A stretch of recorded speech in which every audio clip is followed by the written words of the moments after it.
Ladies and gentlemen, welcome to the stage our RPAG founder and CEO, Vince Giovinazzo. I was going to dance, but I'd probably trip and fall, knowing me, so I couldn't do that. But love that video. Thank you, Jesse, for putting that together. It only took me 2 seconds to get emotional after watching the video. It's just such a great reminder of what inspires us. Such a great reminder. It's all of you. Thank you. Really appreciate it. So,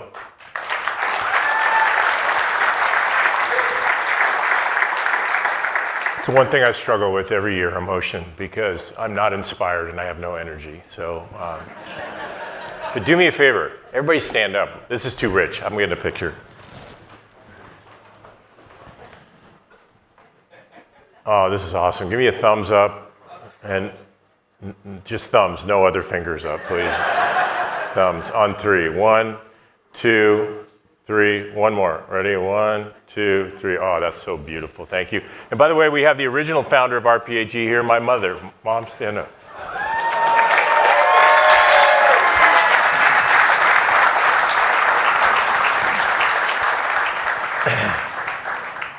Okay, I'm a wreck, so let's keep going. One more time to stand up. I just want to get an idea. 20 years. I want you to stand up and remain standing if you've been here at least 5 conferences. Oh my goodness. All right, remain standing if you've been here at least 10. Whoa, that's a big group. Must be the weather. Remain standing if you've been here 15. Wow. Anybody all 20? Awesome. Mitch Haber, Todd Lohman.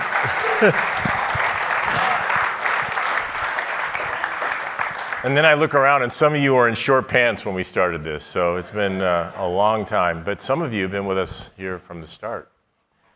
20 years ago, it all began with Todd Lohman and $200 million in AUM. Todd was RPAG's first member. Today, Todd is on his way to $4 billion in AUM. Congratulations, Todd.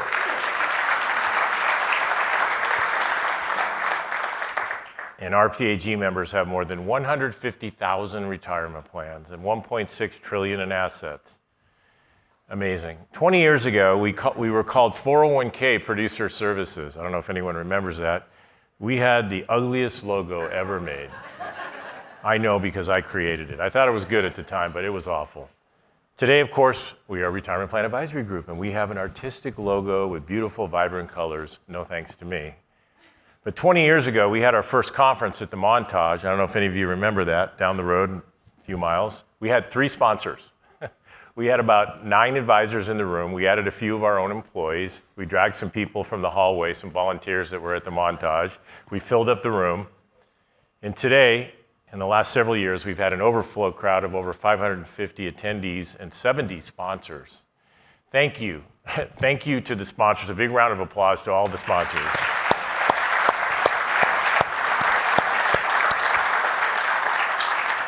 Trust me when I tell you this thing is expensive, and we wouldn't be able to afford this 5-star event without the sponsors, so thank you so much. 20 years ago, we had an investment scorecard and benchmarking system. Today, both of those have, of course, stood this test of time, and we have an integrated technology platform, of course, with at least a dozen solutions that give you a competitive advantage. But some things haven't changed in those 20 years, not at all. 20 years ago, we were founded with a cultural DNA and focus of being first, foremost, and always a customer service organization that exists only to serve you. That's our inspiration. Today, we are still committed to that paradigm, and we always will be as long as I have a voice. 20 years ago, Jamie Chapman, Nick Dellavedova, Jeff Elvander, and Veronica Lee were our executive leadership team. Man, I actually got through that one good this time. I couldn't even get through it in rehearsal. Today, they are still guiding us to new heights. For me personally, it was a very eventful year. I am now an official senior citizen. Yep. You notice the Medicare card and logo there on my shirt? And while I'm fortunate enough to feel as good and have as much energy as I did 20 years ago, and that's no kidding, that's from all the health span stuff, the time has gone by in the blink of an eye, my friends. It does go by fast. 20 years The days may be long, but the years are short. And as I reflect and look back over those 20 years, there are 3 immutable facts that I'm reminded of. The first one, you have become, are now, and likely always will be the largest, the most influential, the most skilled retirement plan distribution force in our industry. There's no question about that. The second is, in addition to your business success, what's even more impressive to me based on the hundreds of conversations that I've had, among you are role models, dedicated parents, spouses, and leaders in your communities all across the country. And that puts you in the rarefied air of achieving both business and personal success. Unbelievably impressive. And 3, all the business success that I've ever had, all of it I owe to the people in this room. To my business partner and close friend, Nick Dellavedova, our senior leadership team, Jamie Chapman, Veronica Lee, Jeff Elvander, Jesse Taylor, and Joel Shapiro for the 20 years we worked together. But mostly to all of you. If you weren't out there kicking ass and being successful, we wouldn't have RPAG, so thank you for that. It's been so enjoyable. But that leads to the 2 most frequent business questions that I get. The first one, what are the essential attributes that have led to the long-term success of RPAG? And I would say our related businesses, right? 401k advisors, for those of you that remember that, NFP, FlexPath, and so on. And what is it that makes RPAG members so darn successful? So, in light of our Jubilee celebration, let's look back at our collective experiences together over the past 20 years. And I want to say thank you to so many of you that have allowed me to pick your brain and for sharing your thoughts, your successes, your failures, and your experiences with me. But let's share those collective experiences and the lessons that we've learned together from you, from each other, in my 40-plus year, 100,000-hour career. It's a lot of hours, no overtime in there. A Google search of books about business success and leadership reveals 4.4 million results. I don't think in the next 10 to 12 minutes we're going to have time to cover all of those. But it would be ridiculous of me to say that there is one formula for success, right? There isn't. That would just be arrogant. But there are consistent attributes, again, that we've learned that I'd love to share with you that'll just remind you of who you already are in most instances, but without equivocation lead to a higher probability of personal and professional success, and more importantly, or as important, I would say, effective leadership. So success attributes seem to fall in 2 broad categories. The first category is operational. It includes customer service, how to build scale, repeatable processes, hiring, training, firing, staffing. And if you're interested, you can read about those in the book that I'm likely to never publish. The second category are success attributes related to mindset, relationships, human interaction. This is a far more interesting category, right? Because these are the qualities that, for the most part, have direct application to both our personal and professional lives, as this Venn diagram suggests. And this will be our focus over the next few minutes. So, what is success? Well, anybody who knows me knows I'm a John Wooden fanatic. So I got to go with the most holistic, comprehensive definition of success from John Wooden's Pyramid of Success. Success is satisfaction, self-satisfaction, peace of mind. That's a direct result of knowing that you have done the best to become the best of which you are capable. Lesson number 1, think big and then think even bigger. Boy, we've learned this from you. We've learned it from each other. This isn't new. I know that. But it is something that is a consistent theme amongst the people in this room. Virtually everyone has moments of self-doubt that at times can be overwhelming. I don't know if any of you saw the 60 Minutes interview with Novak Djokovic. He's been a -- 1 tennis player on and off for 13 years. And like everyone else, he has negative thoughts, moments of self-doubt that are overwhelming.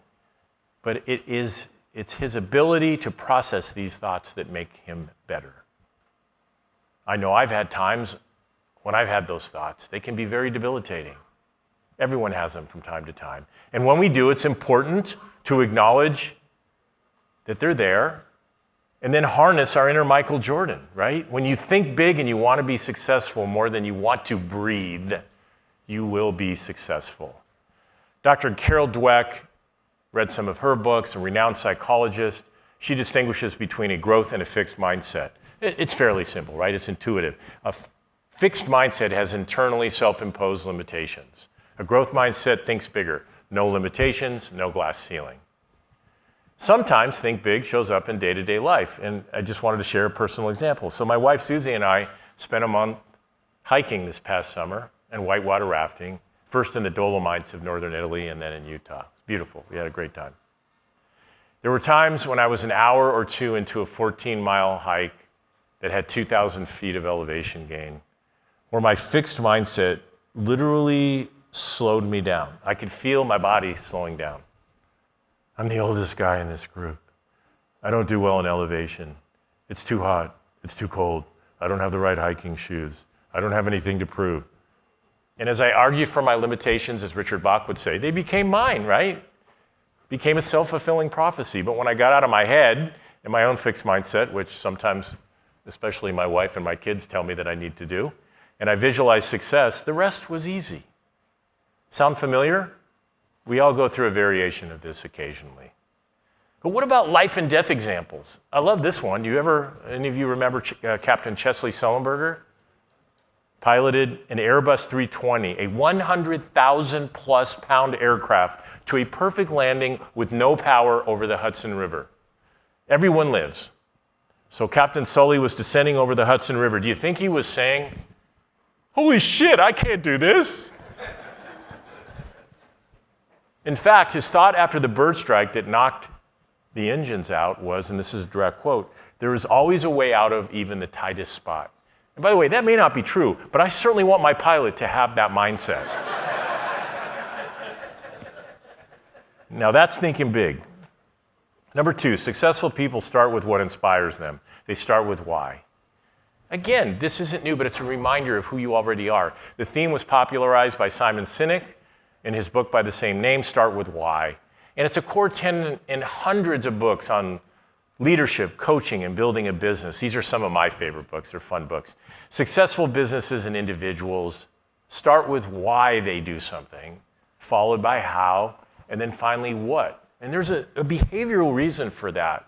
Why we do something, almost anything, is a result of what motivates and inspires us, right? Which in turn is a driver of behaviors that create successful outcomes. So whether you've written it down or not, you all have a why. You all do. A sample retirement advisory firm's why statement might be, we are inspired to protect plan sponsors and create successful retirement outcomes. You could say, for participants or however you wanted to word that. There's probably 1,000 different variations. How will this be accomplished? By leveraging technology, providing hands-on service, guidance, advice, and so on. The what is the easy part. We will work with plan fiduciaries and participants to accomplish this. Once you're inspired, the how and what will follow the why. Okay, number three, the reward is the work itself. This is close to number two, what inspires you, but it's a little different, and I felt it was worthy of mention in my conversations with you. Deep enjoyment and fulfillment. Here's a good example. At RPAG, we see, feel, and hear this in our everyday conversations and meetings with you. And hopefully, your passion is reciprocated by our team. Daniel Pink, in his book Drive, calls this Motivation 3.0 behavior, right? Motivation 1.0, survival behavior. Motivation 2.0 behavior is carrot and stick behavior, punishment and reward behavior. These are individuals that have jobs and not careers. The M3.0, in the zone, connected. Individuals and businesses that are continuous learning machines. As Charlie Munger, who unfortunately passed away recently at the age of 102, used to say. He's Warren Buffett's ex-business partner. The pursuit of mastery, the pinnacle of performance. A management consultant once challenged me by saying, kind of buttered me up, and he said, "Hey Vince, you exhibit all the qualities of Motivation 3.0 behavior." I said, oh, that's great. You thoroughly enjoy your work. That's great. And he started to walk away, and he said, "Now go out and create a company where your employees exhibit the same behavior." Ooh, it's easier said than done. I think we've done it, but that's the pinnacle. That's where successful companies live. A perfect example of Motivation 3.0 behavior are the Navy SEALs, right? They risk their lives and endure excruciatingly painful training. The reward for them is the work itself. Purpose. connection, mastery. So, we've discussed thinking big, inspiration, and deep enjoyment as essential attributes of successful people, businesses, and effective leadership. But all of that falls apart without resilience and grit, perseverance during times of adversity. Sometimes, and if you're a business owner, frequently, it's a constant barrage of minor obstacles and distractions. Sometimes it's this. Ever play with a Rubik's Cube? Can anybody solve a Rubik's Cube here? Okay, good, then I'm gonna challenge you. Anybody who can do it faster than me, I will double whatever you give to the CCI. I love Rubik's Cubes, I suck at it. I have lessons online, and if you're really good at this thing, you can do it in like 30 or 45 seconds. It takes me 2 minutes. I'm the oldest student that my teacher's ever had. His average student's 15 years old. And when I told him I was 65, he went, "Oh my," that was his response. But isn't this our business every day? I'm sorry to use the vernacular, but you're solving shit every single day. There's something that goes wrong in a minor way. It takes resilience and grit every single day to do what you do. Unfortunately, other times, it's that gut punch that happens on a Tuesday when you least expect it. Unfortunately, there is no get out of adversity free card that exempts us. It just doesn't work that way. Some of you have shared your deeply, deeply personal tragedies with me. The incomprehensible loss of a child or a spouse or a parent or a near-death health challenge. And sometimes there are business setbacks that seem insurmountable or grind you emotionally to the bone. We've had a few of those ourselves.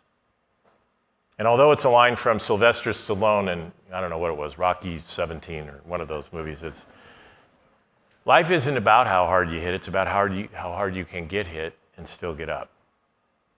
It's a bromide, but it's true. John Wooden has another name for resilience and grit. He calls it competitive greatness. When the going gets tough, the tough get going. Real love of a hard battle. I'll tell you a quick story. At the turn of the century, it sounds strange to say that, but 25 years ago, we were about to launch 401k Advisors, our advisory firm that was, I'm going to call it the prequel to the vision of creating RPAG. Virtually everyone told me that my vision would fail. Every person I asked said, "Nope, that won't work." I even had a nightmare, literally, that I was running errands and everywhere I went, someone said, "That's not going to work." The checker at the grocery store, "Oh, here's your receipt. And by the way, that's a bad idea." The dry cleaner, "I know you didn't ask, but your business idea, it kind of sucks." And a billboard that I drove by that, "Hey, Vince, you have no shot at this." And this got up in my head, and I remember thinking, back off, I'll take all of you on. I know you're wrong. And that was why I chose the walk-up song that I did by Trapped called Headstrong. Because there are times when you just have to plow forward and dig in. And in David and Goliath, Malcolm Gladwell provides anecdotal evidence, no surprise, right, that those that dig in when facing adversity are profoundly more successful in life. Angela Lee Duckworth's book, Grit, great book, is an entire case study on the power of perseverance. Winston Churchill, my favorite historical figure, may have changed the course of history in World War II. I believe he did. And it isn't due so much to what he said, it was his deep resolve, resilience, and grit that were embraced by the British citizens. Until he came into power, I don't know if you follow this, but Britain was ready to surrender to the Nazis. And he said, "No way. No way." In fact, they could have surrendered during the daily blitzkrieg bombings of London by the Nazis for 2 solid years. But they refused to cower. Churchill reminds us that success is never final and failure is never fatal. It's the courage to continue that counts. Okay, thinking big, inspiration, deep enjoyment, resilience. What's next? 2 more real quick. Gratitude. Gratitude is a word that is often misunderstood. It may not even be the appropriate word for what I'm trying to convey. I've had some debates with people about this, but it certainly is the feeling that I'm trying to convey. First of all, what it's not sitting in a room full of incense doing yoga and meditating. Although that's cool. I've done that too. That's fun. Although that's fine if that's what you want to do. But gratitude is the opposite of arrogance, and it is the opposite of aloofness. It's really humility, a belief that we are not any more or less important than anyone else. And it is, in my estimation, the single most important attribute of effective leaders, because they inspire others to motivation 3.0 behavior, and it all follows. You already know that the highest levels of true success, you know this already because you live it. Inspiration, motivation are achieved by connecting with others. That's why we're all here. This is just an amazing group. And the only way to do that is to exhibit the qualities that encapsulate gratitude: humility, vulnerability, appreciation, authenticity. Individuals that lead with gratitude lift others around them.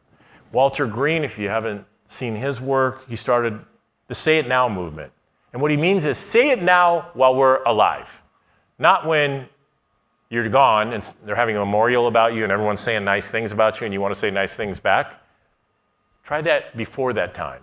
Express gratitude by paying tribute to the people in our lives that make a difference, personally and professionally. And gratitude is way more than just saying thank you, right? Great leaders take the time to catch their team members and fellow executives doing something right, and then they let them know about it. How profound. This is straight, by the way, from the 1 Minute Manager that was written more than 40 years ago. It was literally one of the first books I ever read on management. Catch your people doing something right, and then let them know about it. That's gratitude. So when I die, my surviving family members are going to find 2 virtual files on my computer.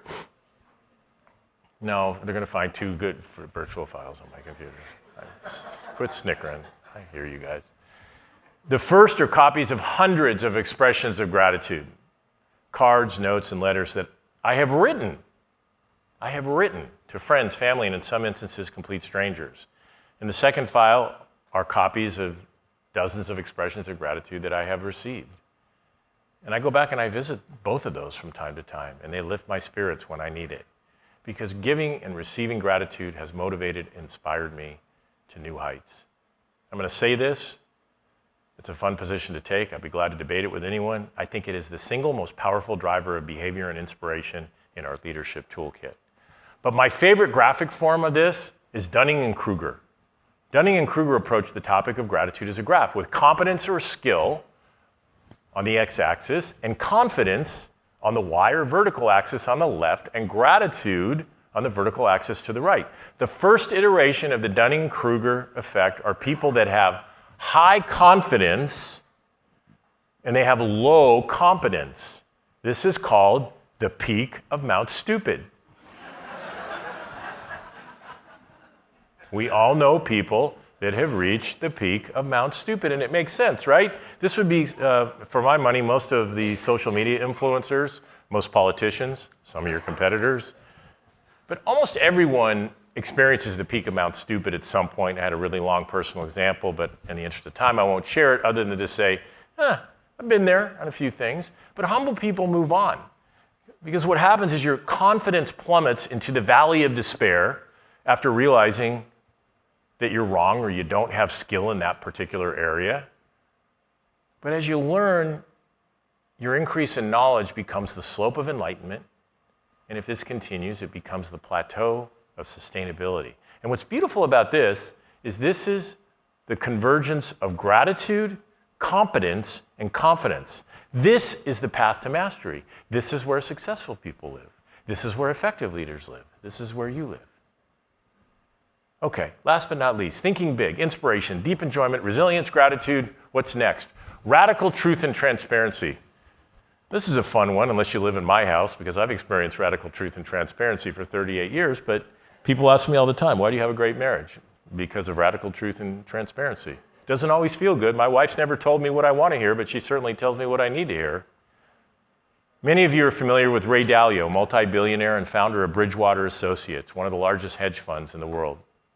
He believes, and this is a direct quote, fascinating, there is an obligation to share critical feedback, ideas, and thoughts that have the potential to create or enhance customer outcomes or relationships. He didn't say you should or you might, but you have an obligation to share critical feedback. If you work for Bridgewater and you don't participate in that, you will not work there very long. So high transparency, high frequency of communication relationships, they're energy producing, and they breed deep mutual trust because you know when somebody says something to you, I like you, you're good at this is great. You know they aren't full of shit because they're also willing to share the bad news. They're also willing to share the bad news. And the reciprocal of that is you have to be willing to hear, really listen to constructive feedback. It's hard sometimes. And by the way, not every relationship needs to be that close. We all have plenty of nothing personal relationships depicted here in quadrant 4. And that could be people you golf with, run into the gym, run into at the gym, see our kids' soccer games, that kind of thing. And that's fine. But the most meaningful personal and business relationships, the most successful firms and individuals and effective leaders live in quadrant 2. Okay, let me take a deep breath. A few closing thoughts. 6 attributes of successful businesses, individuals, and leaders. 6 attributes, all related to human interaction. Could there be 60 or 600? Yeah, there could be. But these 6 are absolutely essential for individuals and businesses to reach their full potential. Now, how do I know that? Well, because I know you. I've spent hundreds, if not thousands of hours with you over the past 20 years. Financially successful, you're growing, you're Motivation 3.0, inspired, humble, high-integrity group that are enhancing outcomes. And through all of this, you're on the slope of enlightenment that gives you a rare combination of humility and confidence. It's a beautiful thing to see. I've been part of it since the beginning. One of my favorite Warren Buffett's quotes is, "You are going to move in the direction of the people you associate with, so choose wisely." To that end, there isn't enough time to say it now to this superhuman group of men and women that I've had the privilege of working with for, in some cases, 30 plus years. They have and continue to inspire me. And I had bios on each one of them, and I went on for like 15 minutes, and I'm not going to do that here right now, although I probably should. But without them, there would be no RPAG. Without them, there'd probably be no me. They have saved, prolonged, and enriched my life. And you know what? I've been fortunate to be part of this team, but I have been equally fortunate enough to have worked with and for all of you. What an absolute, unbelievably amazing run you have had to become successful individuals, firms, and leaders. What a beautiful ride it's been. What a beautiful ride. Thanks for letting us be part of it. Thank you for 20 wonderful years. Continued success. Enjoy the conference. Thank you.